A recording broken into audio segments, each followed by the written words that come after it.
Welcome back to another Honkai Impact 3 video. It's your homie Cody GT, and today, my boys, I wanted to go ahead and do a quick video for you because there was an announcement that came in this morning, and that is for the Focus Supply target that's happening May 4th, and it's for Void Blade and Laws of Force set, the Stigmata set. So wanted to go over this really quickly because I found it interesting, and it's going to be the next target focus supply for after the Sunfire Greatsword one with the Cleopatra Stigmata set. So wanted to go ahead and quickly go over this. So if you enjoyed the video today, go ahead and drop a like. It's greatly appreciated. Comment below, let me know what you thought about the set, the weapons, the Stigmata that we're going to go over, and subscribe if you're new to the channel for more content like this. But let's go ahead and jump straight into it. So Crush the Void, all new katana, the Void Blade, will be officially added to the supply list. So we have two 4-star weapons, new ones at least, that are coming to this focus supply, as well as a new Stigmata set. So the first 4-star weapon will be the Void Blade. Now it's a katana, and it is shaped like two snakes biting each other's tails, forming a symbol of eternity. It actually looks really, really nice. I wouldn't mind having this Void Blade. It emits a multicolored shade, blinding enemy eyes. Valkyrie, relying on his strong passive skill, will have unusually high damage output, making it also a suitable choice for new captains. So if you're new to the game, acquiring this weapon is going to help you progress further. But also, it's this weapon is a key weapon, 4-star weapon for a character that you get early game. So that's probably why they said that as well, and I'll show you what I mean by that in a second.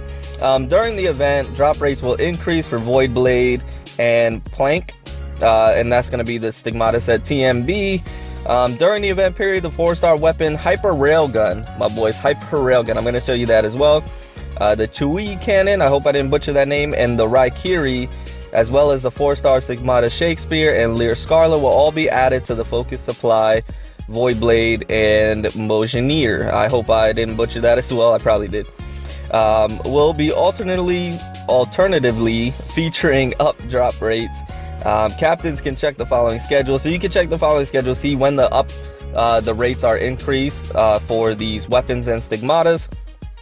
So as you can see, from the 4th of May to the 7th of May, the Void Blade is going to be upgraded, increased drop rate. The Stigmatas go through the 4th of May through the 11th of May, so the entire time. And the Hyper Railgun, I believe that's what it's called. Yep, Hyper Railgun is from the 7th of May to the 11th of May, increased drop rate for that. So those are the two featured weapons. Now, as they mentioned, they have the Void Blade Raikiri as well as a katana, and the dual pistols, the Mojangir, Hyper Railgun, Sacred Relic. Then they have the Chui Cannon, and they still have the Sunfire Greatsword on this one. So if you wanted the Sunfire Greatsword, I combined the words, Great Fire. If you want the Sunfire Greatsword and you weren't able to get it in this supply, Focus Supply, then you have a second chance at it, which is pretty cool. Also, they have the Quanta set, which is the featured Stigmata set, and then they have also the Renaissance set, the Shakespeare one, the Emperor one, the Red Poet set, the Lear Scarlet, and the Kitty Experiment set, as well as Stigmatas that you can go for. And then here's just going over you know, the 2-star, 4-stars, guaranteed every 10 Focus Supply crates open, you know, the usual. Then it shows the up percentage rate, so Void Blade 2.48%, and Mojangir 2.48% as well. So, and then you have the Hyper Railgun 0.41%, Sacred Relic 0.41%, so not great drop rates on that. Unfortunately, the Raikiri, the Sunfire Greatsword is pretty low as well. So just know the rates when you go into it, know what the drop rates are. But you have for a 4-star weapon, 4.96% overall, and Stigmata 7.44%. So that means you're probably gonna get a Stigmata before you get a weapon, or 4-star weapon before you get you're gonna get a 4-star Stigmata. It's early, my boys, before you get a 4-star weapon, more likely than not. But you could get lucky if you're going for that 4-star weapon. So anyways, So that is the announcement. That is what is going to be dropping here very soon. Like I mentioned, May 4th, that's going to be coming. So very soon, my boys.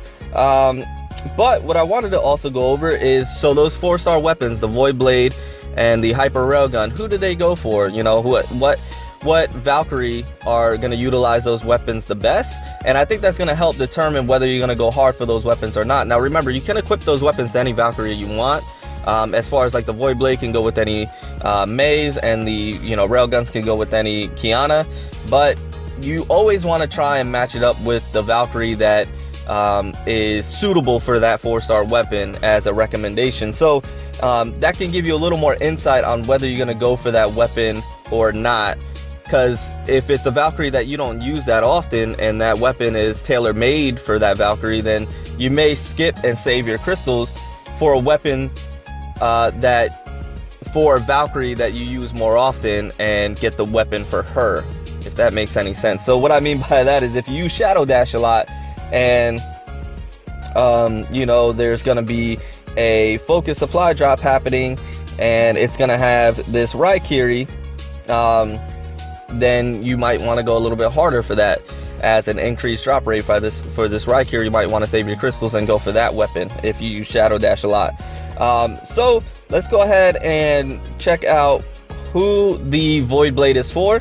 Now the Void Blade is for this Crimson Impulse. So if you go over to Crimson Impulse Raiden May and you go over to her equipment, and for advanced players, you can see right here you have the Void Blade.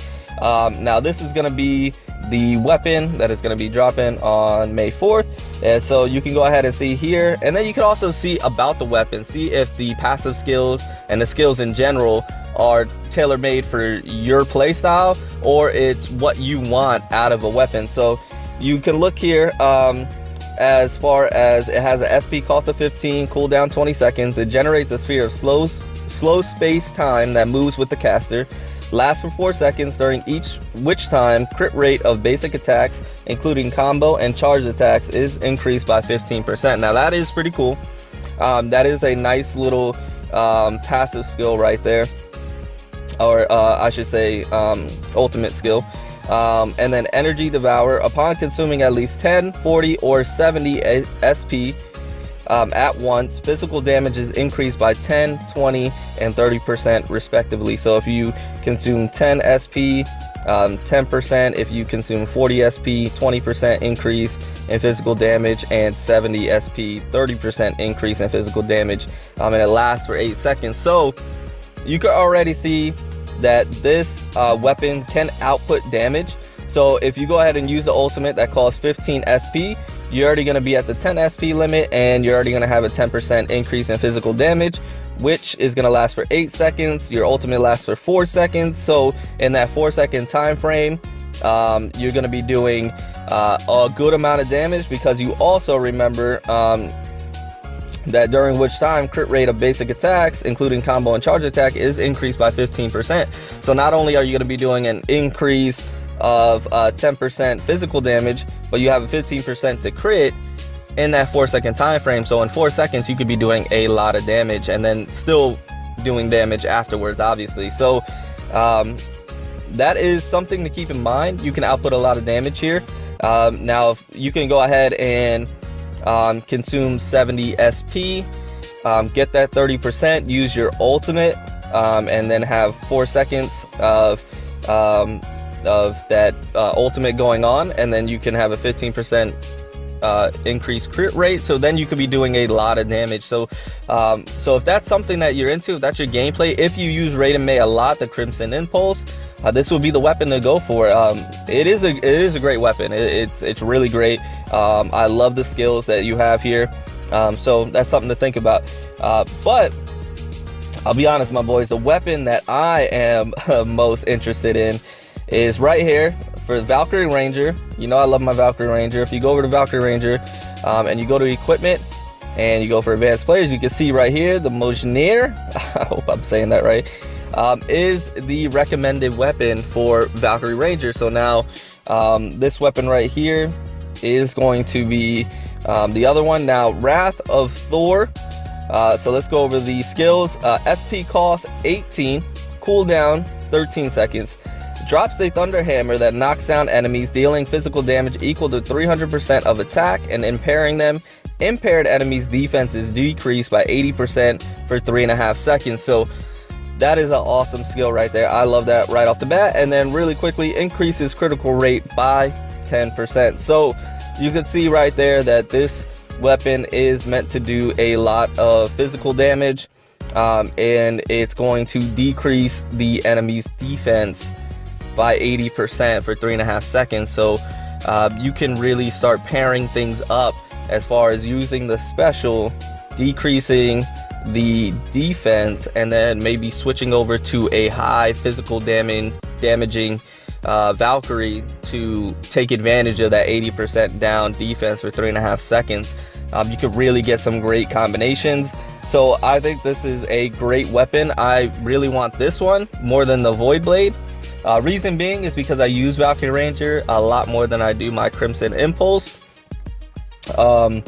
So this is a weapon that I really want. So for example, I'm gonna want to pull this weapon more than I'm gonna want to pull the Void Blade, and that's why it's good to always check who the weapon's tailor-made for. Check out the skills, check out your playstyle, your gameplay style, and see who or what weapon you want to go hard for. So for example, I use Valkyrie Ranger a lot. That's the only reason why I'll be doing this one. If I didn't use Valkyrie Ranger or Crimson Impulse that much, I would save my crystals and wait for a weapon tailor-made for a Valkyrie that I use often in this game. So that is something to always think about when it comes to your crystals, because they are precious. You want to make sure that you're using them wisely. But don't get me wrong, if I did get Void Blade, it would be awesome. I will take it because I love the skills on it, and I would just work on my Crimson Impulse a little bit and get her to where she needs to be. I just haven't been focusing on her that much because I have Blade Strike and I have Shadow Dash, and I love their kind of style a little bit more. But you know, if I got Void Blade, then I'll probably focus on her a lot more, because putting a 4-star weapon on a Valkyrie is fantastic. But anyways, my boys, that is the video. I just wanted to go ahead, give you a quick update on what's going on as far as the announcements goes, what's going to be coming to Honkai Impact 3 very soon on the global version, and then give you a little insight on whether you should spend or save your crystals, give you a little insight on what the weapons do, who they're tailor-made for, which Valkyrie, and whether that is tailor-made for your gameplay and your style, and how you have developed your game so far, your account. So anyways, my boys, I hope you enjoyed the video. If you did, go ahead and drop a like if you found it informative. If you're new to the channel, go ahead and subscribe for more content like this. Comment below, let me know if you're going to go for this focus supply, if you're going to save your crystals. Let me know if you use Crimson Impulse a lot. Let me know if you use Valkyrie Ranger a lot. All that good stuff. You know, leave in the comment below. But other than that, my boys, I'm gonna get out of here. Remember to always stand out, be different, have fun, go further beyond in everything that you do. And until next time, my boys, until next time, it's your homie Cody GT, and I'm out.